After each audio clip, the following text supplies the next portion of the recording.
दोस्तों, मैं सुदामनी। आज हम करेंगे पॉलिटी का chapter 5 union and the territory. Union and the territory ये हमारे बहुत अच्छे से कॉन्स्टिट्यूशन में आर्टिकल 1 में बहुत अच्छे से मेंशन किया गया है।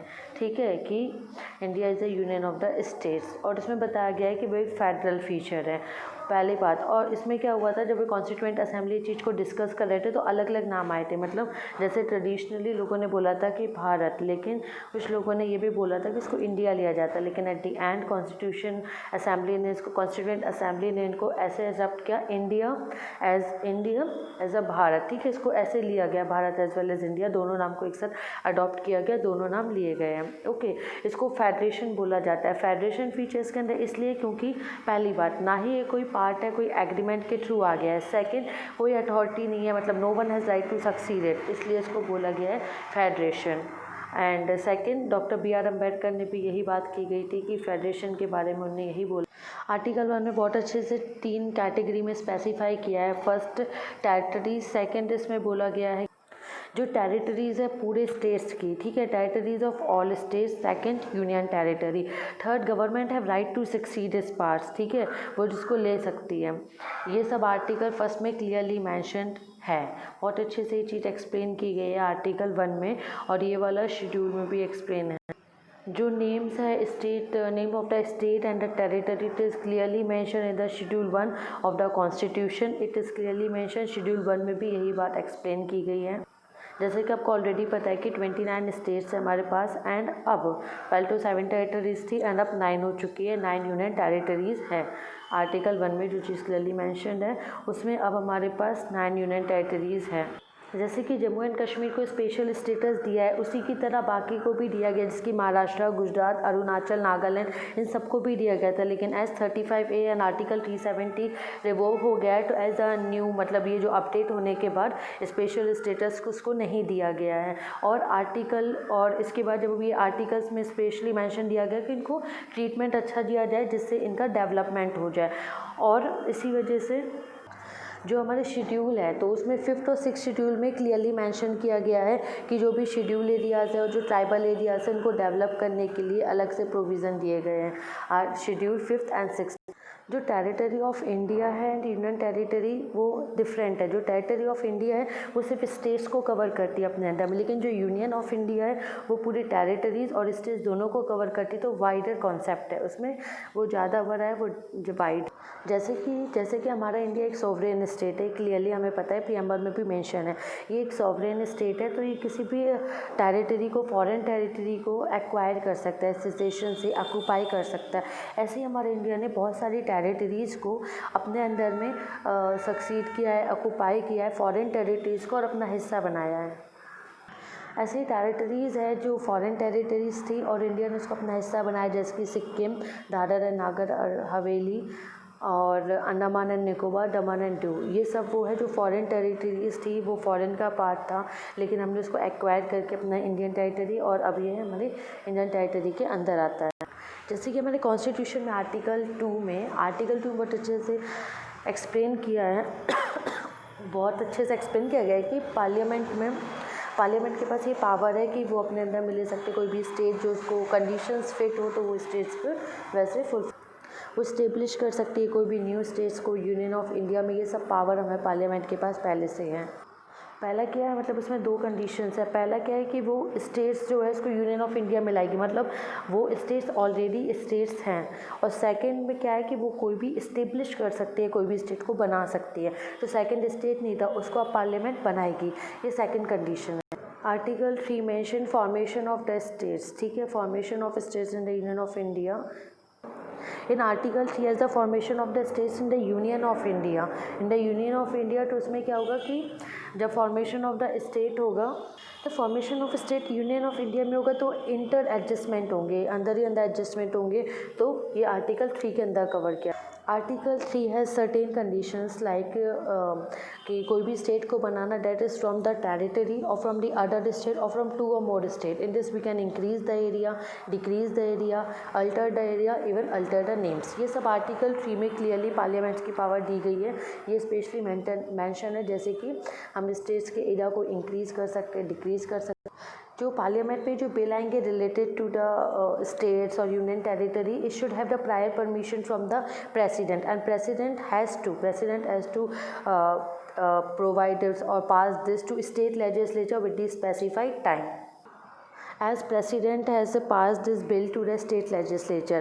Now the views, अब तो views आएंगे state legislature अपना point of view रखेंगे कुछ ना कुछ, but parliament और president is not bound to have, मतलब वो accept भी कर सकते, reject भी कर सकते, but they are not bound to accept it as they are giving the suggestions or the views.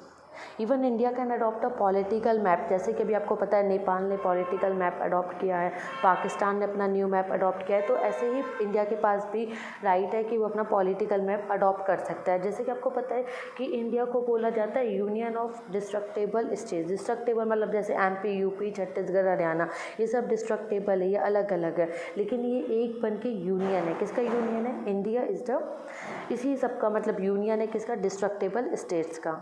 जैसे कि आपको पता है कि अमेरिका में फेडरल गवर्नमेंट है, तो अमेरिका में जब फेडरल गवर्नमेंट इस चीज़ को जब चेंज करेगी या फिर जब वो स्ट्रक्चर को करने के लिए, तो उनको अपने स्टेट से परमिशन लेने की कोई ज़रूरत नहीं, इसीलिए उसको बोला जाता है यूनियन ऑफ इंडेस्ट्रक्टेबल। ठीक है, इंडेस्ट्रक्टेबल यूनियन ऑफ इंडेस्ट्रक्टेबल स्टेट, मतलब अमेरिका में बिल्कुल अपोजिट है, लेकिन अपने यहाँ पे ये इंडेस्ट्रक्टेबल नहीं है, it is union. Article 4 means Article 4 of the Constitution is for the laws made for the laws जो हम बनाएंगे, ठीक है, for the states, new states के, but Article 3 is for the formation of the state, alter the boundaries, but Article 2 is not considered, it is not considered as an amendment under the Article 368 of the Constitution। Article 4 में laws दिए गए हैं, ठीक है, article 3 में alter करने के लिए, फॉर्मेशन करने के लिए ठीक है, लेकिन आर्टिकल 2 को अमेंडमेंट नहीं माना जा सकता under article 368, it is clearly mention, ठीक है, कॉन्स्टिट्यूशन में ये चीज़ बताई गई। Article 3 does not cover secession of Indian states to foreign territory, Indian territory को सिसीड कर ले फॉरेन टेरिटरी, ये आर्टिकल 3 में मेंशन नहीं है। पर अगर हमें अगर हमें आर्टिकल 3 में चेंजेस लाने की फॉरेन टेरिटरी को इंडियन टेरिटरी के अंदर लाना है, तो that need to be amended under article 368। जब ये टेरिटरी की बात आई तो आपने सुना होगा कि 9 कॉन्स्टिट्यूशन अमेंडमेंट में ये जो टेरिटरी थी उसको किसको दिया गया? पाकिस्तान को दिया गया। अब इंडिपेंडेंस के टाइम पे क्या हुआ? इंडिपेंडेंस के टाइम पे ये हुआ कि 2 पॉलिटिकल यूनिट्स, मतलब एक हुआ ब्रिटिश प्रोविंस के अंदर में जहाँ पे ब्रिटिश के डायरेक्ट रूल चलेंगे, एक था नेटिव प्रिंसेस के अंदर में, तो नेटिव प्रिंस के रूल चलेंगे, लेकिन सुप्रीमेसी किसकी रहेगी? ब्रिटिश क्राउन सुप्रीम रहेगा।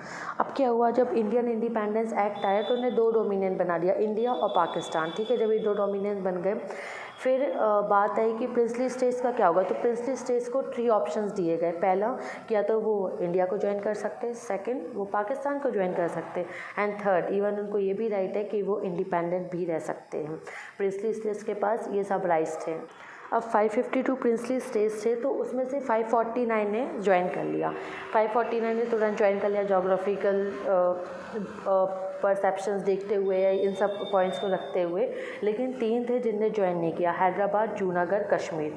ये 3 ने डिसाइड किया था कि हम अपने हिसाब से रिमेन, वो क्या रहना चाहते हैं? इंडिपेंडेंट रहना चाहते हैं। Junagadh, Kashmir and Hyderabad decided to remain independent. अब जैसे ही जैसे टाइम बीतता गया तो क्या हुआ, हैदराबाद इंडिया में सक्सीड हो, कैसे? पुलिस एक्शन के थ्रू।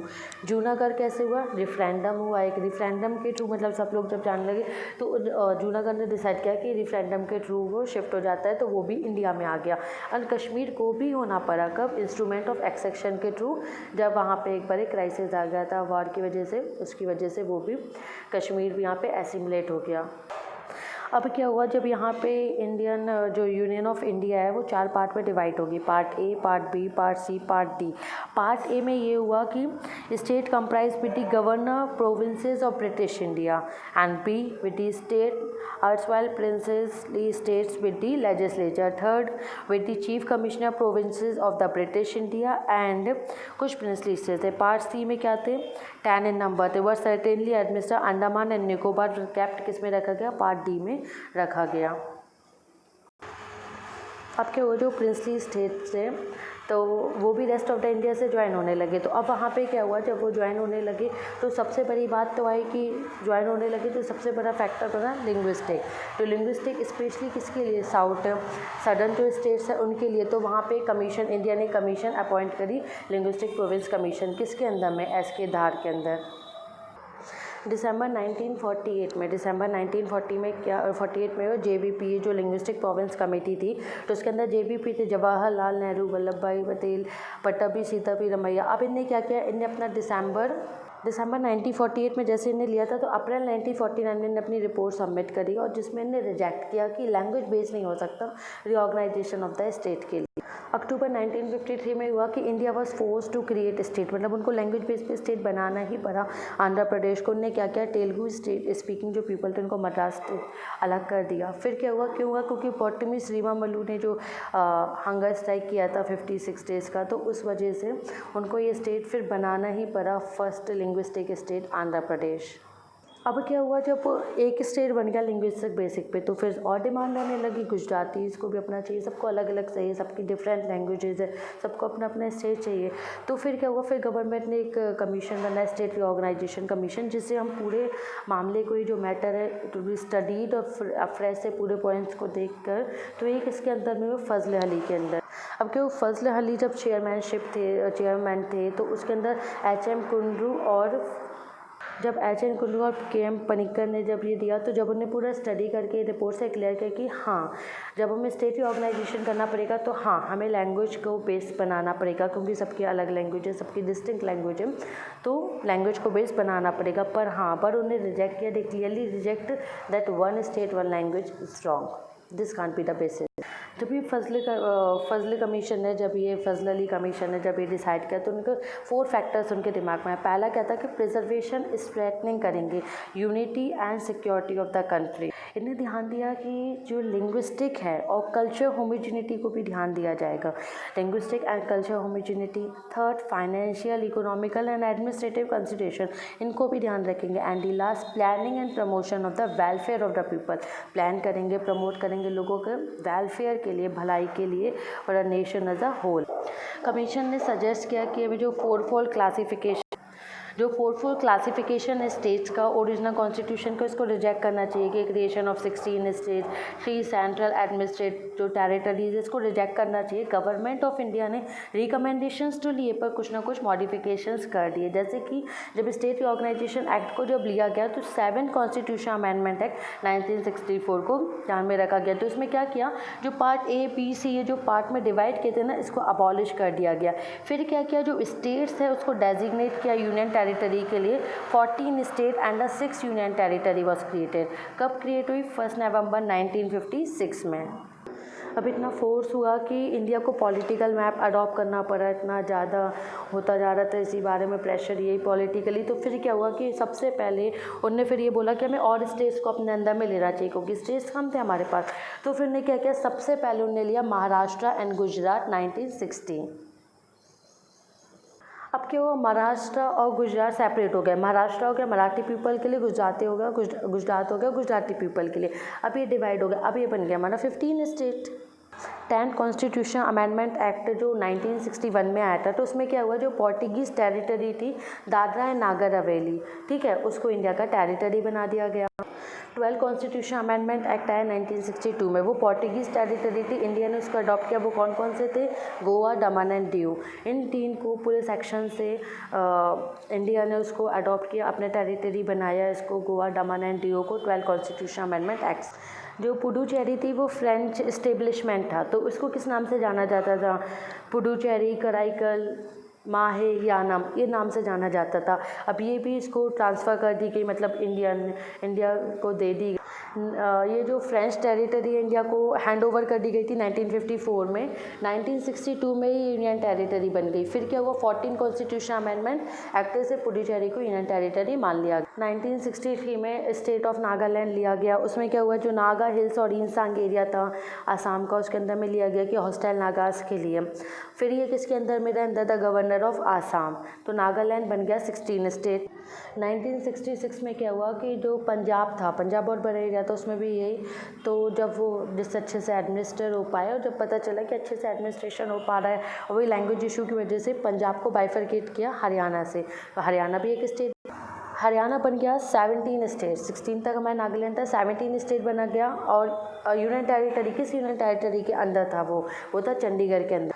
जब भी पंजाब से हरियाणा अलग हुआ तो मतलब बाइफरकेट हुआ तो फिर क्या हुआ, पंजाबी सभा के लिए अकाली दल बना। किसके अंदर में बना फिर वो अकाली दल बना, अंदर था तारा सिंह, ठीक है, तारा सिंह के अंदर में अकाली दल बना। इसी चीज़ के लिए, इसी से रिलेटेड कि हरियाणा एक बाइफरकेट करके स्टेट बना दिया गया है।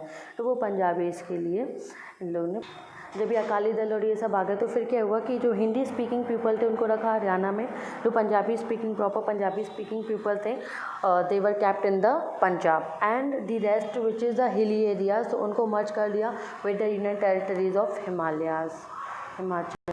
अब क्या हुआ, जब ये हिली एरियाज़ को हिमाचल प्रदेश से अटैच कर दिया, लेकिन 1971 में क्या हुआ, जो हिमाचल प्रदेश एक यूनियन टेरिटरी थी उसको वहाँ से उठा के बना दिया स्टेट इन 1971। अब 1972 में क्या हुआ, इंडिया के जो पॉलिटिकल मैप है उसमें नॉर्थ ईस्टर्न रीजन्स के, नॉर्थ ईस्ट स्टेट्स के वजह से बहुत से चेंजेस आए। तो जो मणिपुर और त्रिपुरा था ये सब स्टेट थे, मेघालय के अंदर थे, लेकिन इनको भी स्टेटहुड का दर्जा मिल गया। फिर मिज़ोरम और अरुणाचल कैसे बन के आए, नॉर्थ ईस्ट फ्रंटियर एजेंसी जिसको नेफा के नाम से जाना जाता है, तो फिर ये उस नाम से आए। मणिपुर बना 19 स्टेट बन गया था हमारा मणिपुर, 20 बना हमारा त्रिपुरा, 21 स्टेट बना हमारा मेघालय। 1947 तक जो सिक्किम था वो चोग्याल के अंदर में रूल कर रहा था, लेकिन 1947 में सिक्किम ने अपना डिज़ायर बताया कि वो इंडिया में एसिमिलेट होना चाहता है। सिक्किम के लिए 35 कॉन्स्टिट्यूशन अमेंडमेंट एक्ट किया, उसके बाद उसको अंदर लिया गया, ठीक है। लेकिन फिर उसके लिए क्या चेंजेस हुए, हमारा आर्टिकल में 2A में चेंजेस हुआ और 10th शेड्यूल में भी चेंजेस किए गए। अब क्या हुआ, जब सिक्किम को ले लिया गया जो 2A में चेंजेस कर दिया गया, तो 36 कॉन्स्टिट्यूशन अमेंडमेंट एक्ट के अंदर उसको फुल फ्लैज स्टेट बना दिया गया। अब सिक्किम बन गया 24 स्टेट, ठीक है, 22 स्टेट बना। फिर क्या हुआ, चेंजेस करने पड़े हमें इसके लिए, फर्स्ट और 4th शेड्यूल में चेंजेस करने गए। फिर सिक्किम के लिए स्पेशली आर्टिकल 371F रखा गया, तो उसमें क्या स्पेशल प्रोविजंस थे सिक्किम के लिए स्पेशली। जब सिक्किम को हमने टेरिटरी के अंदर लिया था तो 2A और 10th शेड्यूल ऐड किया गया था, उसको भी रिपील कर दिया गया बाद में। मिजोरम बना 23 स्टेट, 24 बना अरुणाचल एंड 25 गोवा। मिजोरम तो टेरिटरी था, तो उसको जब स्टेट बनाया गया तो एक अकॉर्ड साइन हुआ सेंट्रल गवर्नमेंट और मिजो नेशनल फ्रंट के बीच। अब 2000 में क्या हुआ कि 2000 में छत्तीसगढ़ को निकाला गया MP से, तो छत्तीसगढ़ बाइफरकेट हुआ MP से 2000 में उत्तराखंड को सेपरेट किया गया उत्तर प्रदेश से, और सेम बिहार से झारखंड को। फिर जब सेपरेट होके बहुत डेवलपमेंट हुआ, आज भी हम देख सकते हैं। अब क्या हुआ कि जब ये पूरे टेरिटरीज बन गई, स्टेट बन गए, तो इंडिया में तो ये भी था कि नेम चेंजेस कर सकते हैं। तो सबसे पहले स्टेट जो था यूनाइटेड प्रोविंस यूपी बना। यूपी में कभी नहीं, UPSC के पेपर में कभी नहीं पूछेगा किस डेट को क्या हुआ, ठीक है। तो हम इस पे फोकस करते, यूनाइटेड प्रोविंस बना उत्तर प्रदेश। वैसे तो अब ये अभी भी नहीं पूछा जाता, फिर भी एलिमिनेशन टेक्निक के लिए कभी कुछ हो, या हो सकता है पहली बार बोल दिया जाए कि ये स्टेट का नाम पहले चेंज हुआ, ठीक है। तो फर्स्ट था, हो सकता है कि बोल दिया जाए कि मैसूर कर्नाटका में फर्स्ट था जो चेंज हुआ, नहीं। तो यूनाइटेड प्रोविंस यूपी बना, मैसूर कर्नाटका, मद्रास तमिलनाडु में कन्वर्ट हुआ। ऐसे ही धीरे धीरे ये जैसे कि क्रोनोलॉजी है, यूनाइटेड प्रोविंस यूपी में, और जैसे कि यूनाइटेड प्रोविंस को बना दिया यूपी, वो वैसे ही रहा, ठीक है। मद्रास जो था वो तमिलनाडु बन गया। फिर एट द लास्ट में क्या हुआ कि मैसूर को बना दिया गया कर्नाटका। तो अब जो कर्नाटका है वो मैसूर पहले बोला जाता था, जो हिस्ट्री में यही नाम यूज़ है। जो छोटे छोटे आइलैंड थे जैसे कि लक्कादीवी, मिनीकॉय, मिंडीवी, ये सबको क्या बना दिया, लक्षद्वीप आइलैंड्स। और ये जो दिल्ली था उसको अपन ने क्या बना दिया, NCR बना दिया। फिर क्या हुआ, जैसे कि 2006 आ गया, तो 2006 में क्या हुआ, उत्तरांचल जो हमारे 2006 था, तो उसमें क्या हुआ, जो उत्तरांचल था उसको उत्तराखंड बना दिया। पौंडुचेरी को आज हम पुडुचेरी बोलते हैं, उड़ीसा को आज हम उड़ीसा बोलते हैं। ठीक है, आज ये चैप्टर ख़त्म हुआ, उसके बाद मैं आगे वीडियोस बनाऊंगी। और बहुत बहुत बधाई जिनका सिलेक्शन हुआ, और जिनका नहीं हुआ इसका मतलब ये नहीं कि वो इंटेलिजेंट नहीं थे, कुछ ना कुछ कमी रही है। और ये 2 महीने बहुत है उनके लिए, आराम से निकला जा सकता है एग्ज़ाम। अभी भी जो बच्चे अभी सोच रहे इस दिलेमा में कि एग्ज़ाम देना चाहिए कि नहीं देना चाहिए, तो मैं उनसे यही बोलूँगी कि बिल्कुल देना चाहिए। 2 मंथ्स इज़ इनफ। आप अभी से भी तैयारी करेंगे तो आपका हो जाएगा। आपको कुछ स्टैटिक पार्ट कवर करना है और उसके बाद आपको करंट अफेयर्स करना है। सबसे पहले आप प्रीवियस ईयर पेपर से स्टार्ट करें, जिससे आपको अपनी स्ट्रेंथ वीकनेस भी पता चलेगा और यूपीएससी का सैम्पल, और आपको पता भी चलेगा कि कैसे करना है। ठीक है, ऑल द बेस्ट।